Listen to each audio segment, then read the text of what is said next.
আজান দিলে জবাব দিতে হয়, জবাব দেওয়ার খবর নাই, মাথায় কাপড় দেয়। আরে বোন, জবাব দেন আপনি। জবাব কিভাবে? মুয়াজ্জিন আল্লাহু আকবার বলেছে, আপনি আল্লাহু আকবার বলেন। মুয়াজ্জিন আশহাদু আল্লা ইলাহা বলছে, আপনি আশহাদু আল্লাহ বলেন। কুলু মিসলা মা ইয়াকুলুল মুয়াজ্জিন, মুয়াজ্জিন যা বলছে আপনি হুবহু তা বলেন। শুধু হাইয়া আলাস সালাহ হাইয়া আল ফালাহ যখন মুয়াজ্জিন বলে তখন লা হাওলা ওয়ালা কুওয়াতা ইল্লা বিল্লাহ বলেন।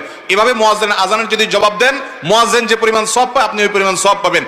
আর মুয়াজ্জিন কি পরিমাণ সওয়াব পায় জানেন? হাদিসে আসছে মুয়াজ্জিনের আজান শুনে যত মানুষ নামাজ পড়ে তাদের সবার সমপরিমাণ সওয়াব মুয়াজ্জিন সাহেব পায়, আর আপনি জবাব দিয়ে ওই পরিমাণ